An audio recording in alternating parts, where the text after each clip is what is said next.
Estamos de volta. Ah, agora com o título certo. Deu um pequeno erro meu. Me desculpe. Estou aqui com a Dedê para falar sobre a militarização do cristianismo. Se apresenta aí pro pessoal, Dedê. Olá pessoal, eu sou a ADD. Eu estou aqui hoje para ajudar a live nesse conteúdo maravilhoso, importante, que inclusive a gente vai chegar num dos pontos de como fala, como o bolsonarismo coopta pessoas evangélicas. A gente vai chegar nisso, entendeu? A gente vai chegar, por exemplo, como o neopentecostalismo é uma coisa criada, entendeu? Nesses também os moldes militaristas. Então vai ser um assunto muito extenso com um fundo enorme, mas vai ser muito gratificante de ouvir e ver essa live. Sim, sim. Bom, nós estamos aqui hoje e para falar disso nós temos que. Olha, fundinho. Oh, tá nevando. E aí? Enfim, para falar disso nós temos que entender o que é o cristianismo e onde ele surge. O cristianismo, ele surge fundamentalmente antes de tudo isso, antes de qualquer coisa. O que é o cristianismo? É uma religião que surge há mais ou menos oficialmente no ano 120, mais ou menos. Ela surge por volta do ano 120. Só que ela é oficializada por Roma. E nós temos que falar disso.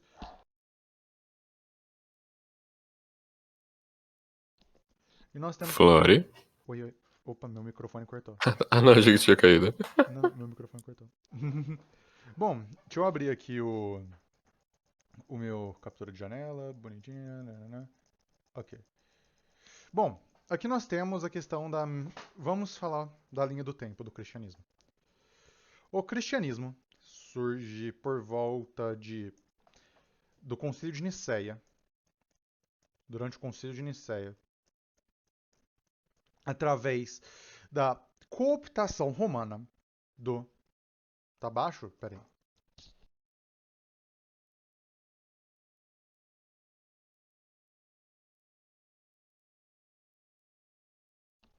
Eita, pô. Gente, peraí, vou ter que. Peraí, vou ter que trocar de novo o microfone. Peraí, tá foda, peraí. É que eu tô usando. Agora tá bom? Beleza, que bom. Oi, gente. Oi. Peraí, voltando. Hoje nós vamos falar sobre a militarização do cristianismo, com a DD aqui. E o Concílio de Nicéia é o início oficial, pelo menos, do cristianismo. O cristianismo se manifesta no Concílio de Nicéia através da cooptação romana da religião. Porque como é que o cristianismo surge? Oficialmente, não oficialmente, quer dizer. O cristianismo ele surge através de uma relação de revolta com o Império Romano. Roma crucifica Jesus e os seus seguidores desenvolvem a religião do cristianismo e essa religião tem várias divisões dentro de Roma. Só que essas divisões têm uma coisa em comum. Elas odeiam Roma. Todas as divisões do cristianismo odeiam Roma virulentamente. E não é tipo, eu não gosto, eu odeio. É tipo, eu quero que Roma queime, tipo de odiar. E essas populações cristãs, crescendo principalmente na região do Levante, elas começam a se juntar com as populações judaicas e se opor ao governo romano. Porém, Constantino, ele se converte ao cristianismo. Se a conversão dele foi legítima ou não, é irrelevante para o que ele faz. Porque quando Constantino torna a religião oficial do Império Romano o cristianismo, ele faz uma coisa, ele solidifica como a religião romana. E ele começa a criar legislaturas romanas para o cristianismo, e ele começa a cooptar o cristianismo dos povos para um cristianismo romano e a espalhar romanicamente essa religião. Ele praticamente não muda as estruturas romanas, ele só troca os deuses pelo deus cristão e pelos santos. Ele também ele começa a atacar os judeus. E a origem, isso é importante depois, por causa que o antissemitismo e o anti-islamismo que vai vir depois vão começar a criar a primeira onda de militarização grande capitalismo, do cristianismo. O que acontece? Ah, Fale. não, eu ia só adicionar que, por exemplo, uma das coisas que nesse período de Roma botar como religião oficial, muita interpretação de muito texto da Bíblia começa, tipo, oficialmente, entendeu? Tipo, de senso comum a mudar. Então, por exemplo, tem aquela da moça que dá o dízimo dela e ficou com esse, tipo, dê todo o seu dinheiro para Cristo, entendeu? Que Deus confia em Deus. Deus vai dar todo o seu dinheiro de volta, entendeu? Que isso foi computado para questão dos impostos, entendeu? Então não é só uma questão de militarização nesse ponto, é uma questão de como é lido esses textos, como é repassado esses textos, porque naquela época as pessoas não tinham acesso, por exemplo, a material físico direito. Era tudo na igreja. Uhum. Então você começa a criar toda essa religião através da formação romana da religião. E você começa a construir tudo isso a partir da formação estrutural religiosa que Roma impõe, não que é uma ah, não que se forma desta coisa. Só que acontece um evento curioso. Roma cai eventualmente. O Império Romano do Ocidente cai. E a queda do Império Romano do Ocidente gera o que a gente chama do começo da Idade Média. Através da queda do Império Romano do Ocidente, você tem essa criação de uma ideia pós-romana do cristianismo. E durante a Idade Média, as coisas andaram bem. Porém, existe um fenômeno que a gente conhece muito bem chamado cruzadas. As cruzadas criaram um elemento da primeira grande militarização do cristianismo. Porque quando Roma invadia, ela não invadia pelo Cristo. Ela não invadia em nome de Deus. Ela invadia porque era Roma. E Roma era um império. E com a invasão romana dos lugares, ela impunha o cristianismo, mas ela não invadia por causa do cristianismo. Ela tinha. E da mesma forma que isso acontece, eventualmente se chega à primeira onda de grande militarização do cristianismo. E a primeira onda de grande militarização do cristianismo são as cruzadas. E as cruzadas são fundamentalmente a violência contra os povos islâmicos e judeus. Sim, judeus. Porque nós temos que lembrar que quando o Constantino muda a legislação cristã, muda o cânone cristão, ele muda o cânone cristão não para uma análise de paz e amor, mas ele muda o cânone cristão para oficialmente colocar os cristãos contra os judeus, por causa que ele queria evitar as alianças entre cristãos e judeus que estavam sendo atacadas. E como é que ele faz isso? Ele culpa os judeus pela morte de Jesus Cristo. E quando as cruzadas chegam, o Papa chama as cruzadas para ajudar Constantinopla. E as cruzadas são um monstro totalmente diferente. A gente não pode entrar muito fundo nas cruzadas, mas o que a gente tem que saber é: até as cruzadas bem-sucedidas foram um fracasso maravilhoso. Até as que foram bem-sucedidas foram muito mal. Foi uma questão bagunçada, cheia de desorganização, cheia de briga interna. Eles, os príncipes, cada um traía um ao outro o tempo todo. Era uma bagunça as cruzadas. E adicionando que você citou o antissemitismo, o anti-islamismo rola muito na perspectiva de Jacó e Esaú. Começa a falar, olha só, o povo de Esaú, que vem de seguir na linha de Esaú, são eternos pecadores, são eternos malditos, entendeu? Então começa uma perseguição como se fosse, tipo, não tem jeito, esse povo é odiar cristão. E isso é uma interpretação que surge no Império Romano e vai seguindo até hoje, entendeu? Sim. E quando você analisa tudo isso, agora vamos analisar os controles fundamentais do cristianismo para levar à militarização. Você tem uma religião de Estado. Essa religião tem uma clara divisão entre a religião do povo e a religião do Estado. E essa divisão é bem clara. É quase absurda, inclusive, por causa que a religião do Estado era autoritativa, pró-violência, pró-punitivismo, enquanto a religião do povo era anti-violência, pró-pacifismo e pró-autogestão. Não, não. Já nas cruzadas o cristianismo dominava o Estado? Sim e não. O Estado dominava o cristianismo. É meio que o contrário.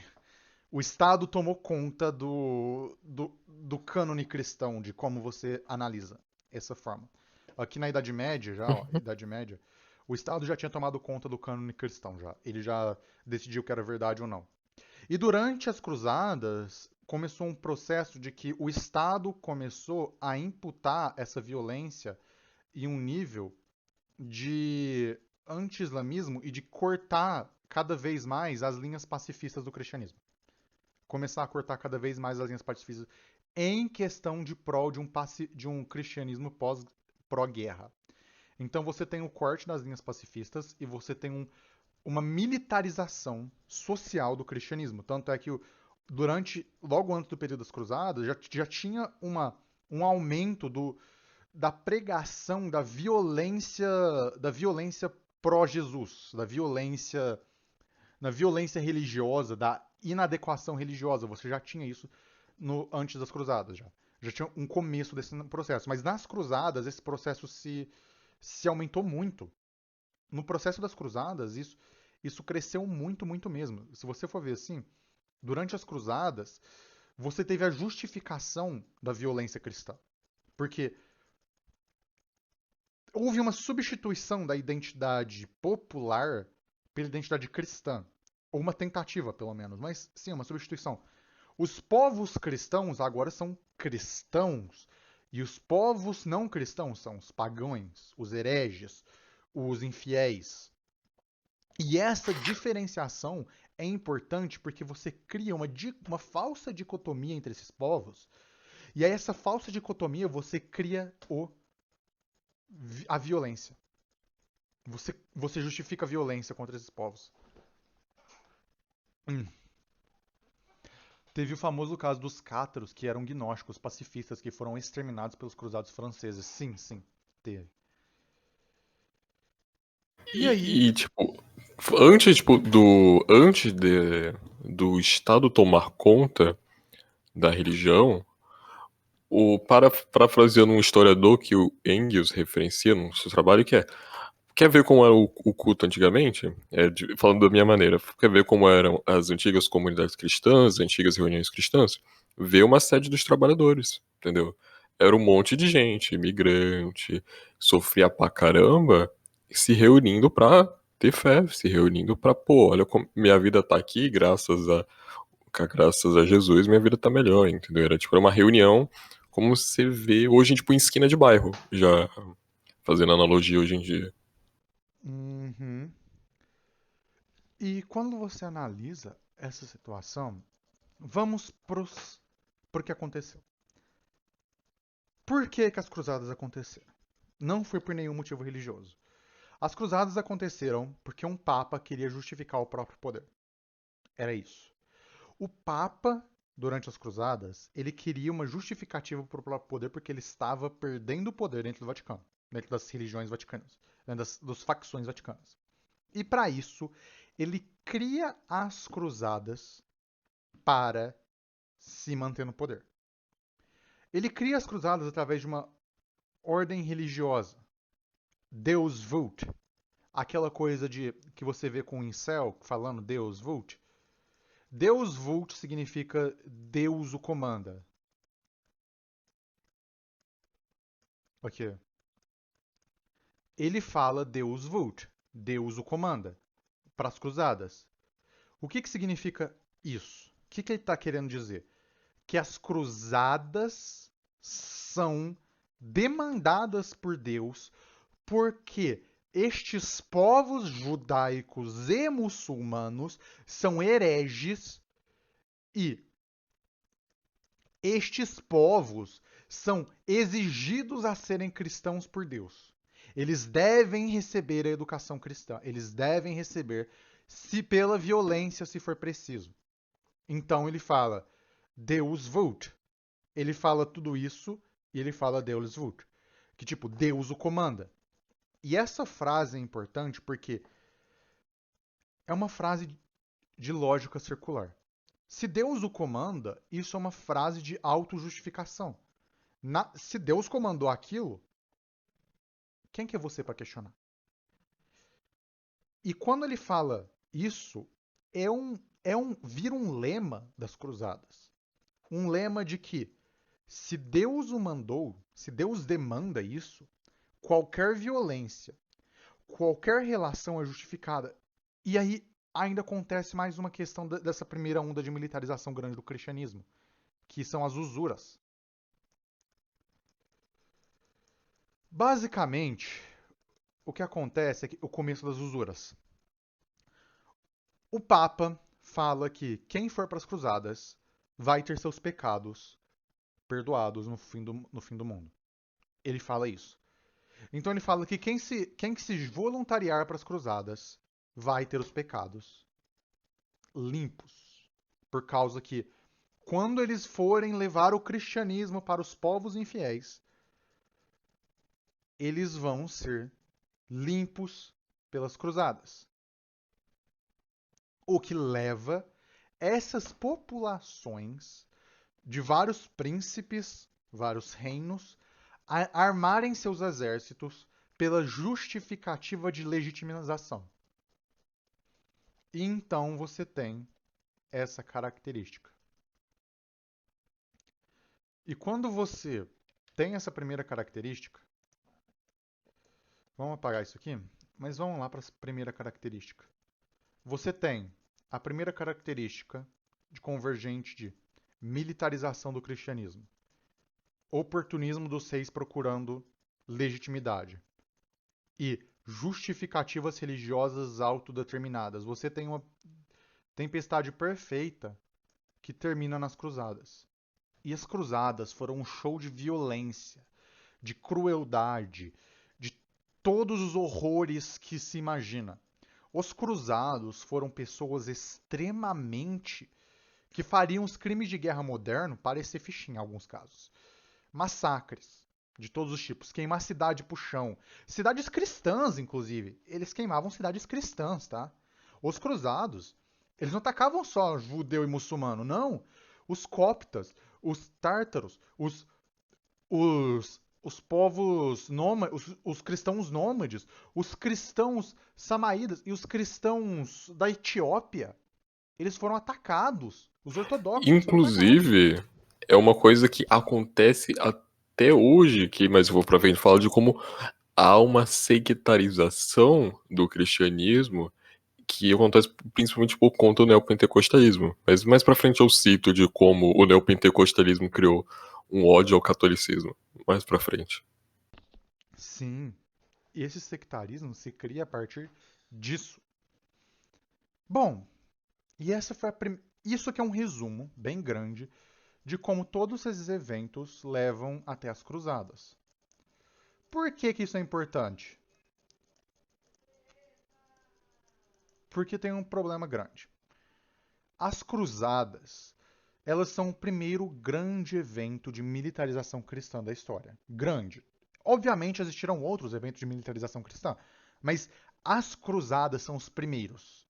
E eles são os maiores. As cruzadas, para você ter foi o maior, tipo nesse sentido. Você pode falar que a Reconquista foi também um evento de militarização cristã, Mais ou menos, por causa que apesar da justificativa religiosa da Reconquista, era muito mais justificativa política do que qualquer outra coisa. Mas as cruzadas, especificamente, foram esse evento. E então a gente vai. Acontece um fenômeno. As cruzadas, elas acabam em fracassos. As cruzadas fracassam miseravelmente. Elas fracassam. Até as que deram certo fracassaram. Tipo, as que deram mais certo foi um fracasso menor. As cruzadas fracassam miseravelmente. Os muçulmanos, o império muçulmano da região não cai, não por causa das cruzadas, mas por causa do Império do Sul. Eles estavam em uma guerra com. Eles estavam em uma guerra com os Pártios. É tipo. Não tem nada a ver com as cruzadas. Foram os Pártios que derrubaram o império da região. Os mamelucos. Então, tipo. As cruzadas não fazem nada. E o império. E um outro califado muçulmano surge. Então, nem isso eles tiveram. Então, eles não tiveram. Nenhum dos grandes aspirações das cruzadas funciona. E acontece um fenômeno curioso. Depois do fim das cruzadas, começa a era da colonização. E a era colonial é um fenômeno importante. Por quê? A era colonial se manifesta através de a colônia, ela envia recursos roubados através da escravização para a metrópole. Opa.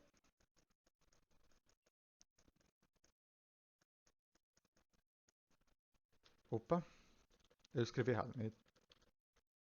Metrópole, tá. Foda-se. Ele, ele, ah, ele envia para metrópole. Os recursos são justificados a partir da relação cristã também. A cristianização das colônias se dá a partir da movimentação dos movimentos dos movimentos jesuítas, principalmente para a colônia. O que isso quer dizer?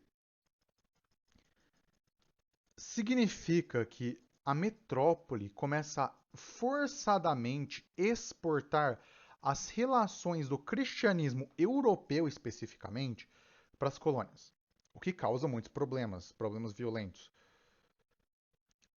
E isso começa um movimento de autojustificação do cristianismo nesses dois. Isso aconteceu aqui no Brasil? Sim, aconteceu no Brasil, aconteceu nos Estados Unidos. Só que acontece diferentemente. Porque enquanto no Brasil foi uma colonização fundamentalmente católica, ah, nos Estados Unidos foi fundamentalmente protestante. E isso gera a diferenciação. O cristianismo ele começa a entrar em conflito consigo mesmo por causa da reforma protestante. A gente não pode esquecer da reforma protestante. A reforma E não protestante, pode negar, porque ela vai ser importante para quando a gente for falar de neopentecostalismo, entendeu? sim.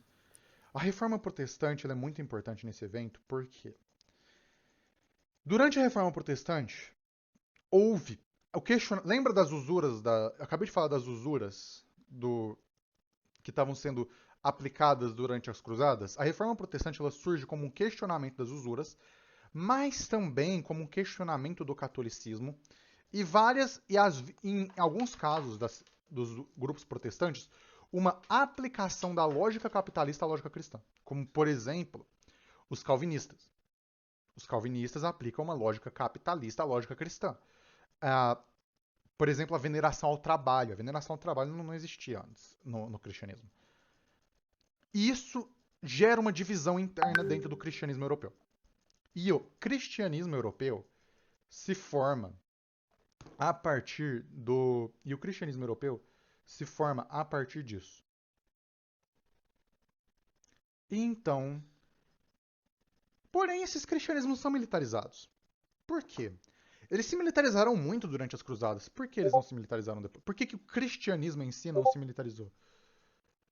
Ah, por que isso acontece? Porque houve também um fenômeno chamado Revolução Industrial. E a Revolução Industrial causa um fenômeno curioso do desacreditamento do religioso. Ele não exatamente causa as pessoas a deixarem de acreditar, mas com a instituição religiosa. E a Revolução Industrial leva à Revolução Francesa. E durante a Revolução Francesa existe um período enorme de ceticismo quanto ao cristianismo. Um enorme de ceticismo quanto ao cristianismo. E o cristianismo começa a perder poder, começa a perder terras, começa a perder praticantes, ele começa a perder influência. A militarização cristã se desmantela. Antes da Revolução Industrial teve a Revolução Francesa. Sim, sim. Verdade. A organização cristã começa a ser desmantelada na França. Só que. Não, sim, sim. Não é... é que a Revolução Industrial. Foi ao mesmo tempo, Matt. Não, sim, a Revolução. É ao mesmo tempo, praticamente, a Revolução Industrial e a Revolução Francesa. É praticamente ao mesmo tempo que acontece. Mas o, o desmantelamento das características cristãs se dá a partir da movimentação dos grupos industriais, da formação do proletariado, da formação dos grupos modernos de luta, como, por exemplo, da movimentação dos grupos de direitos judeus, que já começavam a surgir, da movimentação dos grupos gays. Os primeiros grupos gays surgem em 1800. Sabe? Os primeiros grupos gays surgem em 1800 nos undergrounds dos países. Luta pelos direitos gays. É bem antigo. E o desmantelamento religioso começa a partir disso. E a religião perde seu poder. Então tá. Historicamente isso é verdade. A religião perde muito do poder. Ela ainda tem força, ela nunca perde a força. Ela ainda tem muita força. Só que ela perde terra, ela perde indústria, ela perde coisas materiais que ela tinha. Porque com a unificação da Itália, a Itália tira a maior parte dos territórios papais. Os territórios papais na unificação italiana viram a maior parte deles vira italiano. Então a igreja. Basicamente, deixa de o clero ser uma parte ultra principal no Estado. O clero é alguma Uhum. coisa agora associada, mas não total diretamente. Sim. Sim. E aí você tem tudo isso, começa a causar um projeto de volta às origens cristãs, nesse contexto. O que ele quer dizer? O que eu quero dizer com isso?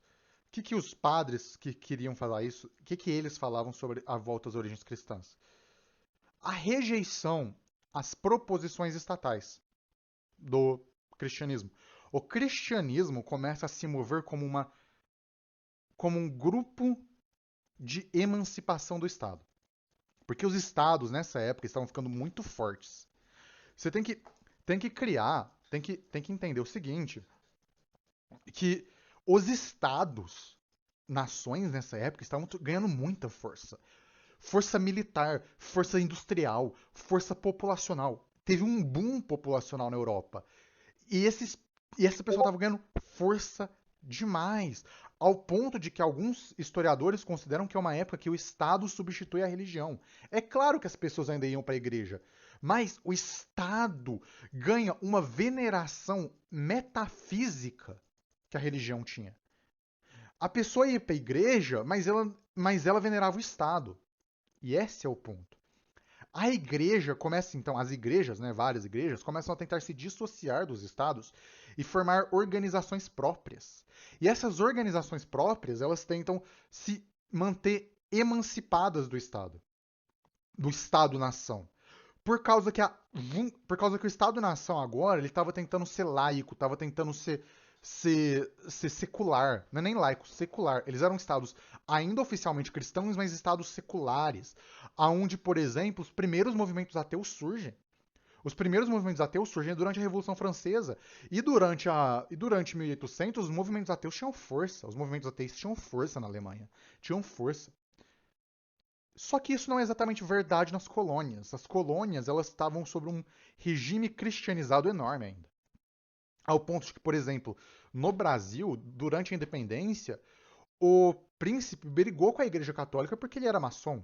A maçonaria era inimiga da Igreja Católica. Então, tipo, você tem. E isso causou uma quebra enorme de confiança. A galera perdeu confiança no príncipe, no Pedro I, por causa da briga por causa da maçonaria. A maçonaria era considerado um objeto de organização demônica, praticamente, pela igreja.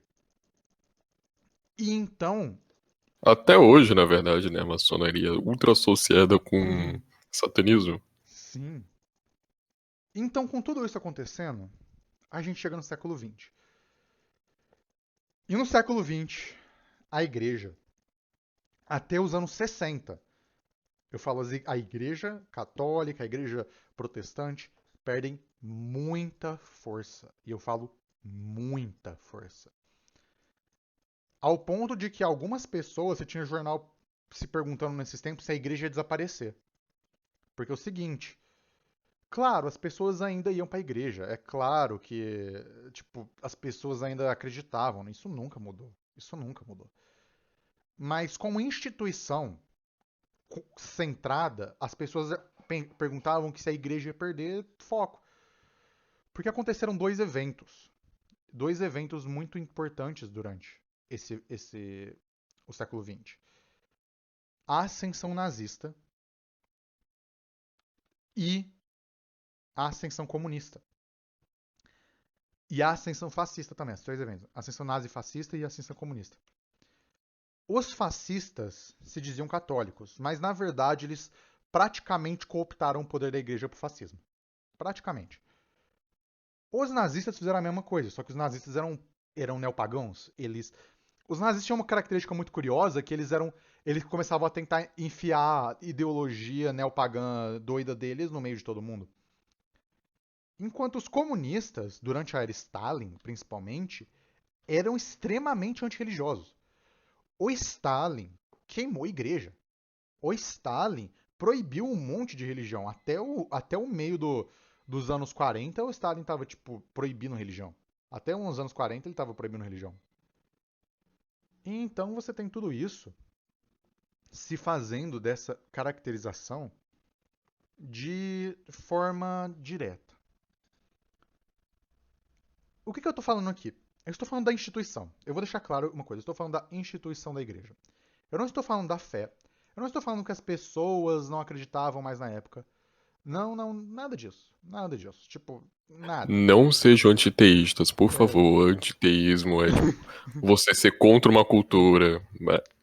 Então, tipo, por favor. sim. Então, tipo, eu não tô falando que as pessoas não acreditavam, não, eu estou falando que as igrejas, como instituição, tiveram uma perda de poder grande. Mas acontece uma coisa. A Primeira Guerra Mundial acontece. E depois a Segunda Guerra Mundial acontece. Esses eventos aumentaram muito os poderes materiais da igreja, porque depois da Segunda Guerra Mundial, as pessoas tiveram uma renascença religiosa. Por causa que teve uma guerra. Morreu 70 milhões de pessoas na guerra, gente. As pessoas que voltaram da guerra. Os judeus, na verdade, não, mas os cristãos, sim. Os cristãos tiveram uma renascença religiosa. Eles tiveram uma renascença religiosa. E nessa E, renascença. tipo, Sim, fale. no citando guerra, quem nunca ouviu o dilema, tipo, Deus salve a América, Deus abençoe a América, entendeu? Então ainda tinha umas coisinhas assim da militarização por conta dos Estados Unidos. A gente vai precisar falar muito dos Estados Unidos quando a gente for Uhum. falar de exportação de movimentos neocristãos, dá pra dizer assim? Sim, neopentecostais, principalmente. É que neopentecostal é porque eu vou ter que citar mais coisas também, tipo igreja quadrangular, entendeu? Então, Sim. por enquanto neocristãos, porque eu vou citar Ah, mais coisas. sim. E os Estados Unidos é importante porque se você voltar nessa época, tem a questão americana, e a questão americana é muito importante. A questão americana é que ele começa a militarizar o cristianismo através do americanismo. Ele mistura os dois. Se você é cristão, você é americano. Se você nasceu nos Estados Unidos, se você é anti-americano, você é anticristão. Eles misturam os dois. E eles fazem isso através. E eles usam a justificativa cristã para atacar os povos nativos, para atacar ou os católicos e para atacar várias nações ao redor. A política do Big Stick, a política imperial, a doutrina Truman, a doutrina, o Destino Manifesto. São todos manifestos literalmente divinantes, de É, apoteose. e se, por exemplo, chegam num ponto que, tipo, não é só o cristão odiando um católico e dão a desculpa. Ah, não, estão adorando imagens, são hereges, entendeu? Mesmo que estejam adorando a Cristo, e, tipo, é praticamente a mesma Bíblia, entendeu? Começa um ponto de todo herege é aquele que segue uma denominação diferente, entendeu? Uhum. Então, por exemplo, quem não seguia a denominação nos Estados Unidos específica era um herege, era considerado um falso cristão, entendeu? E isso, inclusive, acontecia com igrejas de raça, basicamente. Por exemplo, igrejas que pessoas negras frequentavam eram consideradas igrejas de hereges, porque não seguiam exatamente o mesmo modelo das igrejas frequentadas por pessoas brancas. Sim. E aí acontece uma coisa curiosa. E esse fenômeno começa nos Estados Unidos e é exportado pelos Estados Unidos. Direitos civis. A briga pelos direitos civis lá nos Estados Unidos. Vamos desenhar os Estados Unidos aqui como um quadradinho com o negócio aqui. Aqui, ó. Finge que isso aqui é os Estados Unidos, gente. Isso aqui é os Estados Unidos, tá? Só... Finge que é os Estados Unidos. Nos Estados Unidos tem uma divisão clara entre os estados do Sul e os estados do Norte. E aqui também é o Deep South aqui. Aqui também é o Deep South. E aqui são considerados estados, os novos estados que não estavam na Guerra Civil ainda. Aqui é o Norte. Aqui é o Deep South, que depois fica. E aqui é o Sul. E esse pessoal aqui era tudo o pessoal que variava. Você tem essa divisão durante a Guerra Civil. E aí chega a divisão. E esses aqui são os novos estados. New. Ah, você tem aqui. Isso aqui é o Bible Belt, Matt. Isso aqui é o Bible Belt, ó. Então, você tem uma questão seguinte: direitos civis. Martin Luther King Jr. ML. Martin Luther King Jr. A ascensão dos direitos civis nos Estados Unidos começa a onda de militarização cristã. Porque existem o Martin Luther King, o e depois, posteriormente, os Panteras Negras, eles são movimentos negros que levam os movimentos brancos racistas a uma militarização. A Ku Klux Klan é um movimento que de- surgiu durante a Guerra Civil, depois ela acabou, depois ela surgiu de novo com o advento do cinema. E a Ku Klux Klan, ela é um grupo religioso. Ela é um grupo primariamente religioso que usa o O povo cristianismo, carrega a cruz, sim, entendeu? que usa o catolicismo como justificativa para a eliminação dos povos negros. E essa questão é importante aqui. Os povos negros são justificados como não só uma raça inferior, como eles já eram. Eles não são só colocados como isso. Eles também são colocados como inimigos do cristianismo. Porque os povos negros carregavam, mesmo os povos cristãos carregavam ainda tradições africanas com eles. Por exemplo, várias religiões africanas ainda se mantiveram nos Estados Unidos. E algumas tiveram um sincretismo com o cristianismo americano. Isso acontece. E por causa disso, isso era utilizado junto com o racismo para justificar a militarização dos brancos.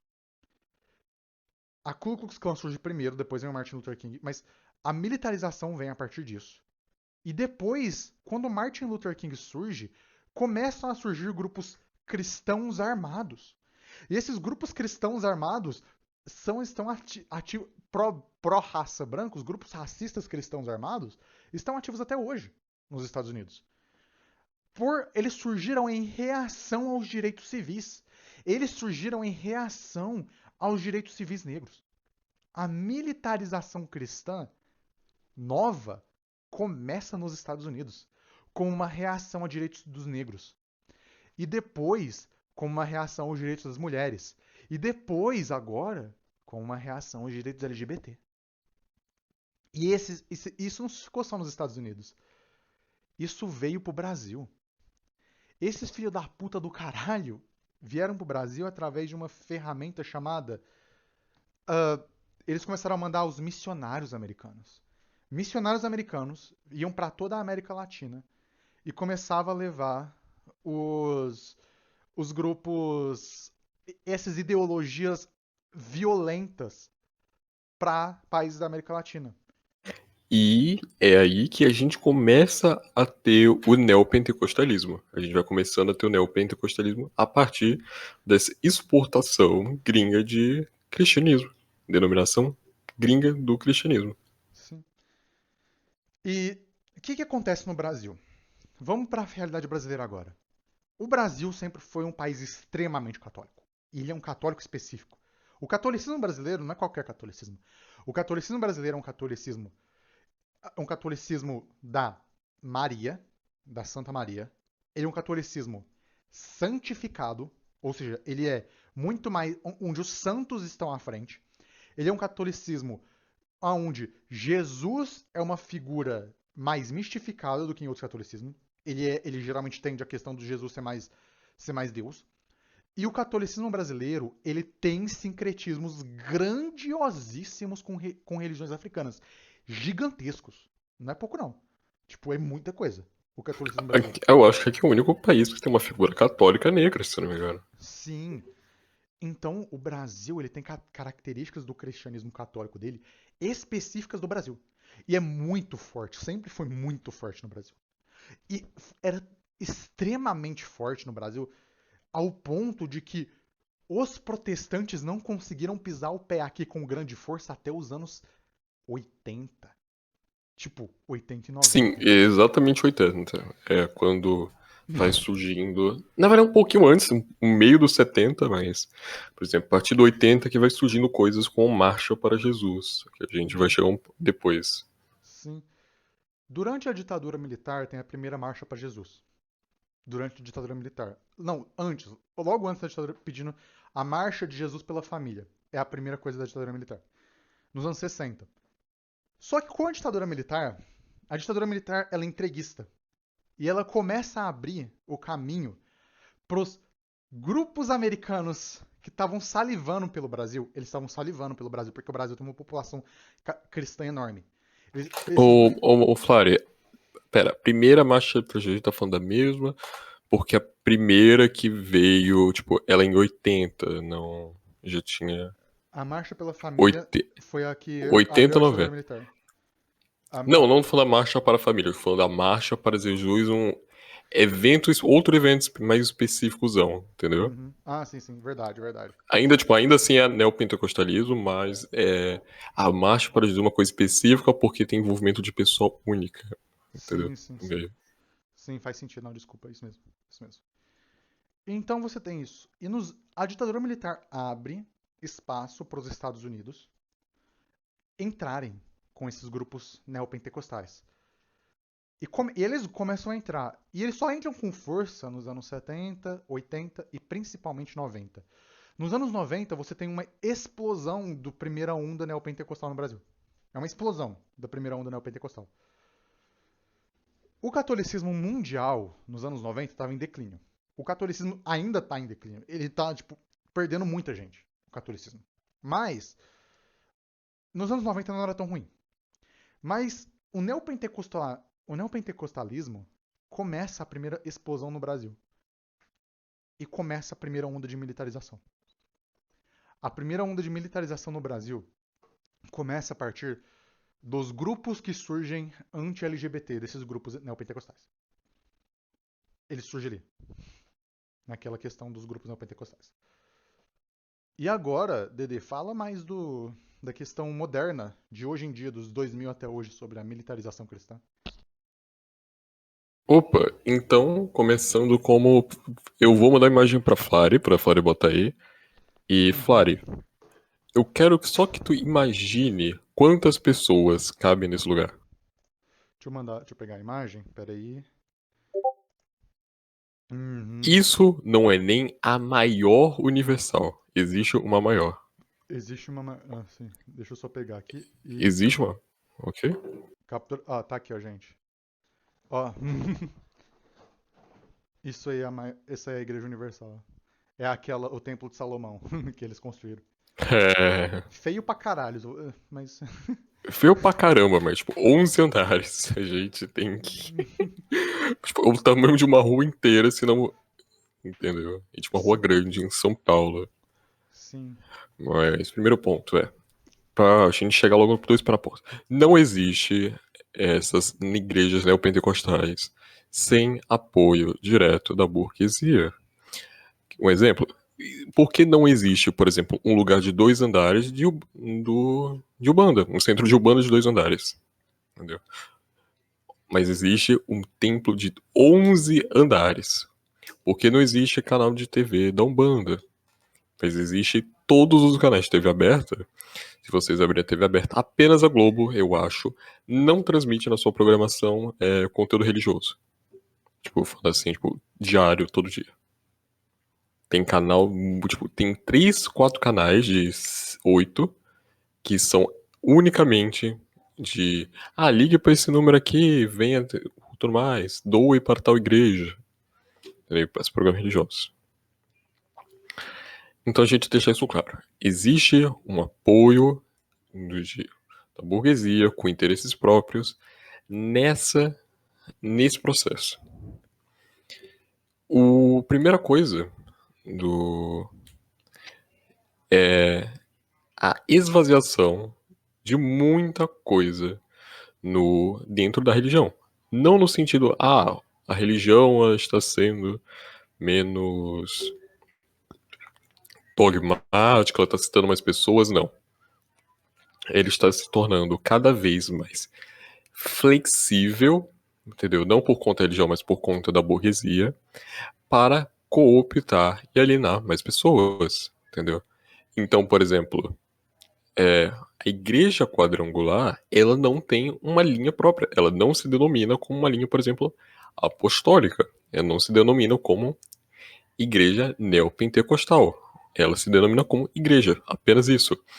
Já viram aquele clipe dizendo que, eu não lembro quem era, uma pessoa de São Paulo, um deputado de São Paulo falando que a pessoa não tem religião, ela é cristã, entendeu? É nesse nível, como se só existisse uma única religião e essas pessoas, elas fossem o ultra amplo que aceita todo mundo, porque para eles são todo mundo é só cristão. A gente começa nisso daí de processo de esvaziação da coisa. Ou seja, esvaziando qualquer questão religiosa, você entra no processo de também não comunitário, não comunidade da coisa. Um exemplo disso para qualquer pessoa aqui do chat que já entrou numa igreja, desse nível, grandona assim, quantas pessoas de vocês já conversaram com a pessoa do lado? Começou um processo de apenas entrega do conteúdo religioso já programado para poder trazer para poder arrancar fundos, entendeu? E isso também chega no negócio. Ok, existe programa religioso, mas não existe comunidades religiosas nessas igrejas, entendeu? E como também não. E como então essas pessoas se gerem, é tudo hierarquia, entendeu? É tudo pessoa rica, já tinha dinheiro, família de pastores, entendeu? Então é isso. É uma raiz Uhum. muito profunda da burguesia que não está interessada em comunidade porque não existe comunidade entre burguês e proletariado. Sim. Tudo certo? Aqui. E aí você tem toda essa Então, característica, tipo, da burguesia, hum, só complementando, e você também tem um esvaziamento teórico literalmente errado da sim, Bíblia. Tipo, eles literalmente falam uma coisa errada. Que ninguém sim, fala. É um esvaziamento teórico, é um esvaziamento teológico, sabe? É um esvaziamento completo da região bíblica, da região da Bíblia ali. Tipo, da religião. Eles esvaziam todas as interpretações para justificar argumentos políticos. E a gente ainda vai chegar no ponto que existe novos antissemitismo no meio. Não é apenas ok, os judeus mataram os judeus. Existe nesse negócio da teologia, da, tipo, qual o nome? Da prosperidade, entendeu? Que começa umas coisas de, olha, tá vendo como todo judeu é rico, entendeu? E a gente tem que orar mais a Deus para ser rico que nem os judeus. Começa muito, é muito frequente essa parte específica, tipo, de vocês têm que orar mais, vocês têm que ser mais ortodoxos para poder, como fala, terem essa prosperidade. É uma outra coisa semelhante que acaba em antissemitismo, entendeu? Sim. Uhum. E a E militarização? porque E a militarização, exato. Porque eu tive que puxar tudo isso só pra gente chegar no ponto que alguma hora a gente vai ter que chegar no Bolsonaro nesse meio. É. É, gente. O Borzo. O Borzo. É. Uhum. Ai, ai. Deixa eu até só respirar um pouquinho aqui.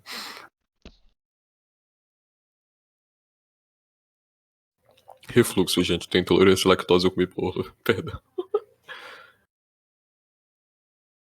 Então, a Marcha para Jesus, a primeira Marcha para Jesus, acontece em 87 no Reino Unido e é exportada pelo fundador do neopentecostalismo. A primeira Marcha de Jesus é o primeiro evento neopentecostal da história. Tudo bem? E aí, lá por 93, por Estevam Hernandes. Quem é Estevam Hernandes? Ele é um empresário, fundador de redes no Brasil de televisão. Ele é responsável pela. Responsável não, né? Porque burguês não é responsável de nada. Quem faz as coisas é o trabalhador, mas. Ele é responsável pela Xerox. E, tipo, Xerox. Ele tem participação na Xerox, entendeu? Na Itautec, um monte de outras empresas, um monte de outras fundações, rádio pra caramba. O, o movimento neopentecostal do Brasil chega. Burguês, ok. E por que o Marcha de Jesus é um negócio. Ai, gente, peraí, que eu tô tendo que usar o push total aqui. Eu vou trocar aqui. Perdão pela atrapalhação.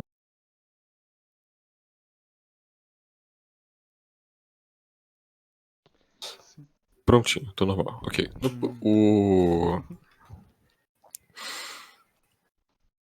Pra eu começar pelo nome. Por que Marcha para Jesus? Porque é um movimento militarizado. Ok? É um movimento que começa a muita enaltação no neopentecostalismo de trechos da Bíblia sobre exército. Puxa-se também muito das Inquisições, mas é mais de uma maneira apagada. Ah, não, tá vendo esse negócio bad vibe, mas tipo, começam a textos sobre como Davi era uma espécie de tipo de um exército de Deus. Começa muita citação sobre Josué, muito culto a esses eventos militares dentro da Bíblia. Entendeu? E aí sim surge a Marcha para Jesus, ela é exportada, ela ocorre anualmente, com cada vez mais gente, com financiamento estatal. Entendeu? Sim. Uhum. E você tem a Inclusive marcha faz para parte oficial do. e você tem a marcha para Jesus. E você tem o surgimento de grupos que começam a se armar, não armar, mas a se preparar para uma guerra religiosa. Você, Sim. uma, Entra o lance do galera exaltar as cruzadas, sim, mas fica mais implícito, não é direto. É mais tipo, o povo começa a buscar partes totalmente militares da Bíblia. Tipo sim, cercos de Josué. aqueles começam, o que acontece é o seguinte: o fenômeno das cruzadas é que um bando de gente, é que um papa decidiu começar uma militarização do cristianismo a partir para obter objetivos políticos e através da nobreza. Hoje em dia aconteceu um fenômeno semelhante, só que através da burguesia. Os Uhum. eventos evangélicos, principalmente, estão se militarizando, apesar de terem católicos também, grupos católicos fascísticos também. Eles estão se militarizando porque eles estão se preparando para uma guerra santa. É uma guerra santa Uhum. que eles estão se preparando. Não é uma cruzada. E se preparando para o apocalipse. É um Sim. termo, é uma coisa muito constante. Se rola o negócio, vai chegar o anticristo, então rola toda uma preparação militar, tipo, de fim de mundo. Entendeu? Existe muito conteúdo sobre o fim do mundo por conta do Apocalipse. neopentecostalismo. Sim. Não é nem questão, tipo, realismo capitalista, é realmente, olha só, gente, o Jesus tá voltando aí, ó. Se preparem, aprendam a atirar. E, tipo, para essas pessoas, o mundo é perfeito. Primeira coisa que Uhum, na Bíblia nunca fala que o mundo é perfeito. Nunca falou na Bíblia que o mundo é perfeito. Não. Para essas pessoas, o mundo é perfeito. E qualquer tentativa de mudar o mundo perfeito é uma tentativa satânica. uhum, E isso gera um anticomunismo. Porque para eles, o mundo é perfeito. Você nasceu num mundo perfeito. Ah, mas eu passei fome. Não, mas o mundo é perfeito. Tipo, não importa. O mundo é perfeito. Se você passou fome é por causa da razão perfeita de Deus. É um determinismo teológico. Esse pessoal segue um determinismo teológico muito grande. uhum. Vemos, tipo, aquele negócio de. Tem um negócio da questão de os povos, tipo, Estados Unidos, a gente tem que ir pra África e lá. Não, gente, não existe, não é pra fazer Inquisição 2, não é pra ir pra África. Pelo amor de Deus, o Brasil está passando fome, não é pra ir pra África. Né? E, tipo, é um determinismo teológico. Uhum. Porque eles têm certeza, eles sabem que o mundo vai acabar. E que o mundo é perfeito. E que quem tentar mudar o mundo é a galera que tá trazendo. É a galera que veio do diabo. Logo, Uhum. tem um anticomunismo pesado nessa galera. É um anticomunismo grande. Ah, mas eu não sou comunista social-democrata. Você é comunista pra eles. Tipo, eles não estão. Qualquer coisa à É o esquerda de mínimo, Reagan é entendeu? comunista pra eles, sabe? Qualquer coisa. Kid Reagan, caramba. É tipo, é um reacionarismo absurdo. Esses grupos. Absurdo Uhum. mesmo. É tipo. E os grupos católicos acham até os protestantes reacionários, muito liberais. Os fascistas católicos no Brasil, que tem esses grupos fascistas católicos no Brasil, eles querem voltar pra 1200. Sabe? Eles não estão. Não é nem os anos 60, Uhum. eles querem voltar pra 1200. Eles acham os protestantes muito liberal. Eles acham esse pessoal muito liberal. Sabe? O Olavo é muito liberal pra essa galera. Sabe? Olá. Não, é Do sério. que vão falar que o Kogos é muito liberal. Não, o Cogos é desse grupo católico. O Kogos, ele é só. Não, o Kogos, ele é desse grupo católico. O Kogos, ele quer voltar pra 1200. Ele é. Pro Kogos, o Olavo é liberal, por exemplo. Sabe? Pro Kogos, a galera. O Olavo é muito. Uhum. Ah, por causa que, pra eles, pra esse pessoal, a gente tá vivendo uma degeneração há mais de 1000 anos já, quase. Sim. Tipo, aí chega no ponto. E todo, primeiro, tipo, o cristianismo foi militarizado, ok? As pessoas estão se preparando para uma espécie de ameaça, o apocalipse, comunista ou não, entendeu? A vinda do anticristo ou não. E por que isso é importante? A gente falou como é totalmente esvaziado de significado de leitura. A gente falou como existe uma espécie de fast food religioso, não existe mais a sensação de comunidade religiosa dentro dessas igrejas gigantescas absurdas. Existe um imenso sectarismo no meio de tudo isso, onde todas as denominações religiosas do país parece que se denomina em guerra, basicamente, não por conta da religião religiosa, mas, por exemplo, o neopentecostalismo odeia católico, odeia pentecostal, odeia messiânico, apostólico, mas apostólico é tecnicamente pentecostal, então. Então, tipo, o neopentecostalismo ele se isola como a única religião porque é uma religião livre, livre de dogmas, entre aspas, totalmente livre de dogmas, entende?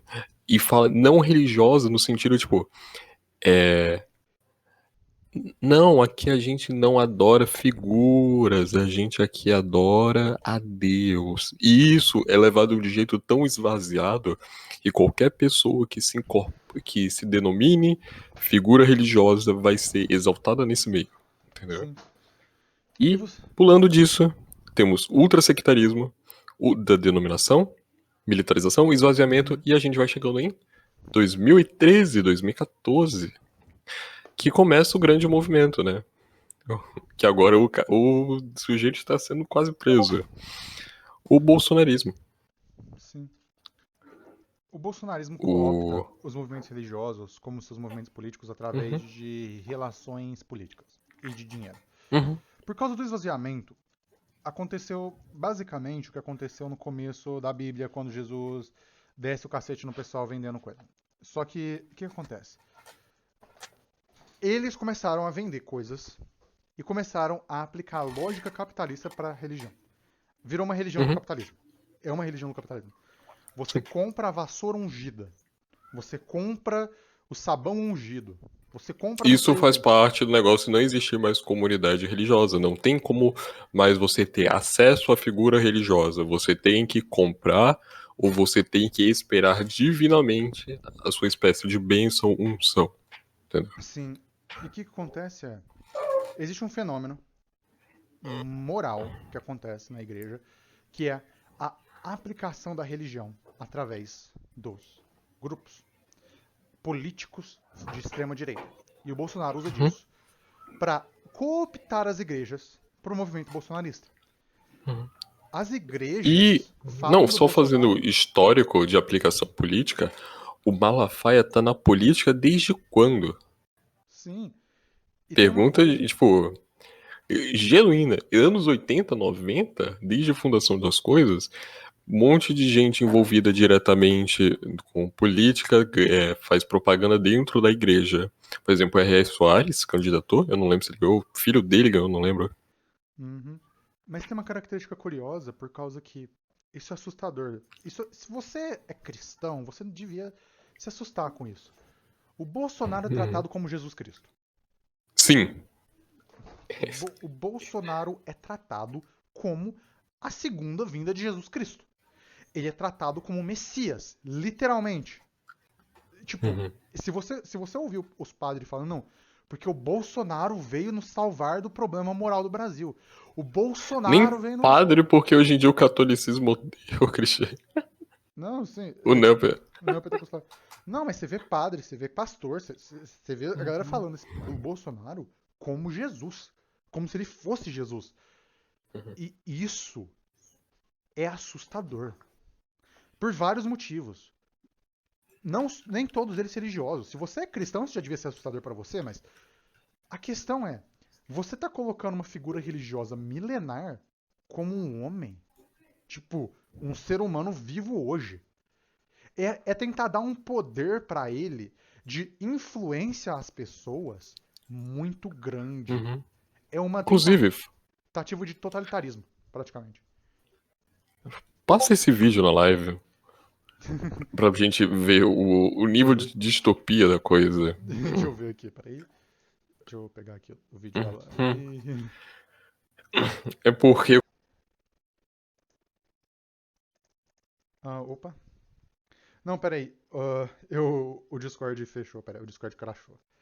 Mas eu já pego já, um momento. Ah, sim, sim. O Dimo vem forte. Vamos passar o vídeo aqui que a DD passou. Vamos passar o vídeo aqui que a DD passou. É, o Discord crashou, DD. Rapidinho. O Discord crashou mesmo, rapidinho. Tô voltando, tô voltando. Então, por Oi, oi. exemplo, o funk, que é de matriz africana. Ah, se é evangélico, se é funk, gospel, é de boa. O rock, que era dos Satanás, se é gospel, tá de boa. Entendeu? É tipo, é uma outra flexibilização das coisas para os motivos políticos. Eu tô vendo aqui, ó. Entendeu? Ó o vídeo. Tá passando. Nossa, que merda. É, eu só vou falar uma coisa. Jesus ia descer a porrada em todo mundo aqui. Tipo, Sim, Jesus. Só, só, sim. di- só digo isso. Eu só digo que Jesus ia descer a porrada em todo mundo aqui, eu não tô nem brincando. Eu não tô nem brincando. Uhum. E, tipo, Sério. essa galera recebe dinheiro pra, tipo, ah, pô, teve política, né?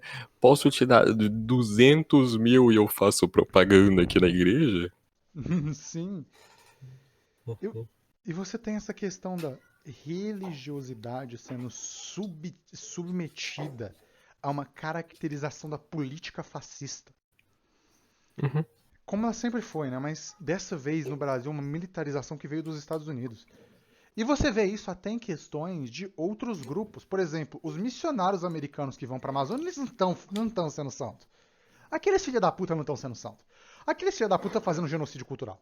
É isso que eles estão fazendo. Sim. Sabe? Tipo, é isso que eles estão fazendo.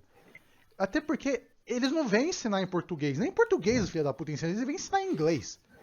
Sabe? Eles chegam pra ensinar a Bíblia em inglês. A Bíblia é deles ainda, porque a nossa Bíblia é diferente. Tanto a nossa Bíblia neopentecostal quanto a nossa Bíblia católica é diferente da que eles usam. Tipo, eles usam a Bíblia deles em inglês e vêm ensinar em inglês. Sabe? Esses movimentos, eles vêm pra cooptar populações inteiras em prol de uma lógica capitalista de religiosidade capitalista. É um esotericismo capitalista enorme. A gente não pode mais deixar esses filhos da puta no controle de religião. Sério, nenhuma religião. Eles não têm, esses caras, eles chegam, eles pegam a religião pra eles e eles transformam aquela religião em uma besta própria pro capitalismo, pra produção capitalista e pra meio capitalista, pra construção disso e pra opressão também, porque pra eles o mundo é perfeito. E se o mundo é perfeito, qualquer mudança no mundo tem que ser lutada contra.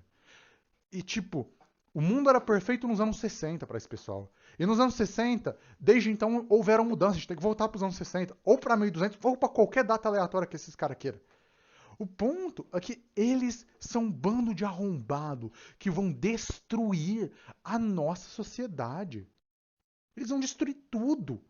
Eles vão destruir cultura, eles vão atomizar as pessoas, eles vão... Sabe?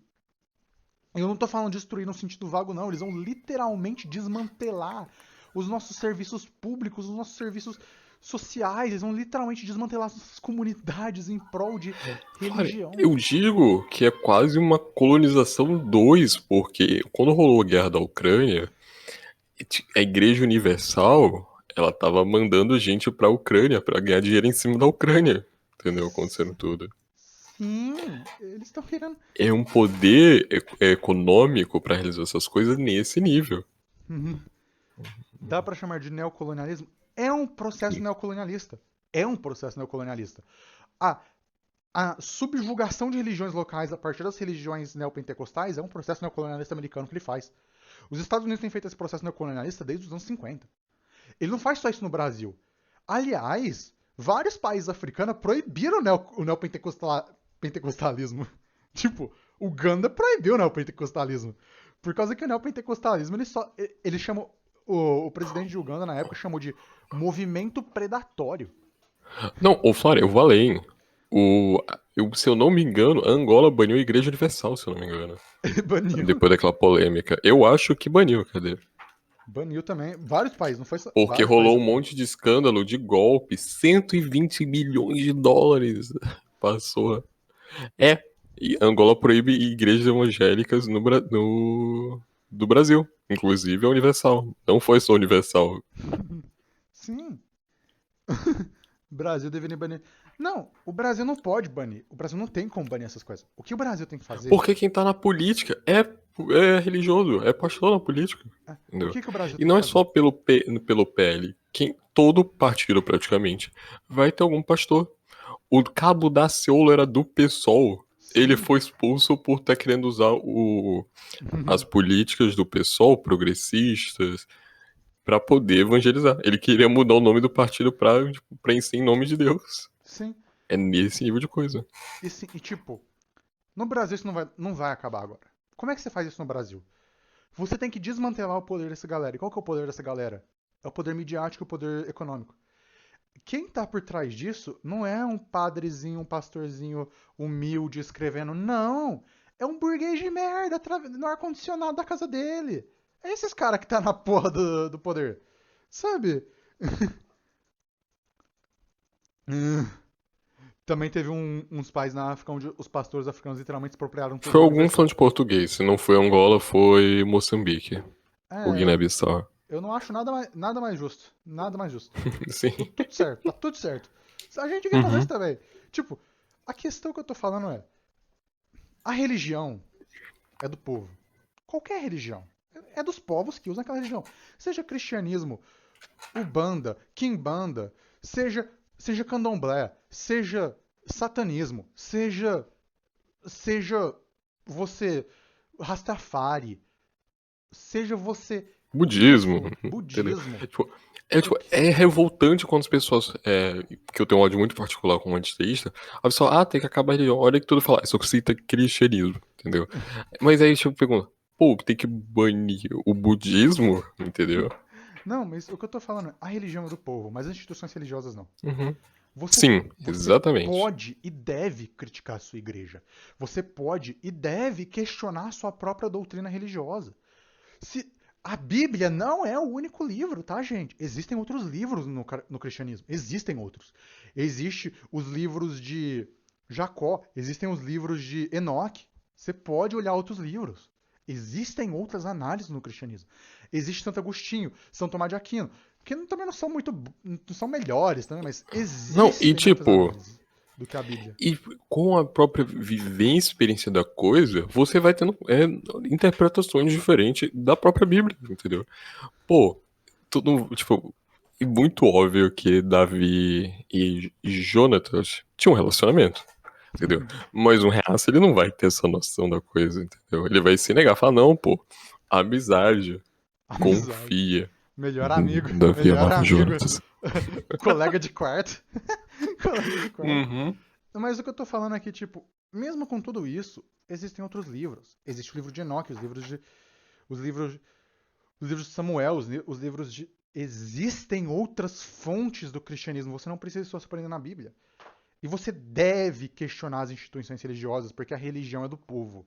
As instituições são de pessoas, são construídas por pessoas, e por serem construídas por pessoas, elas são falhas. Os livros são falhos. Os livros foram escritos por alguém. Deus não chegou e escreveu a Bíblia. Desculpa, Deus não escreveu a Bíblia. Alguém escreveu.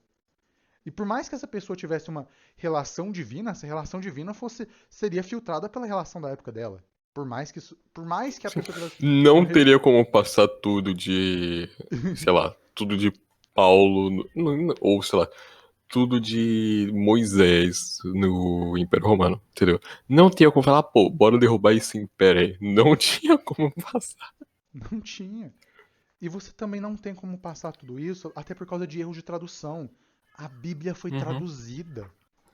Em 3 idiomas. Sim, a Bíblia é Ah, traduzida. Ela não é uhum. original. E as traduções foram interpretações próprias também.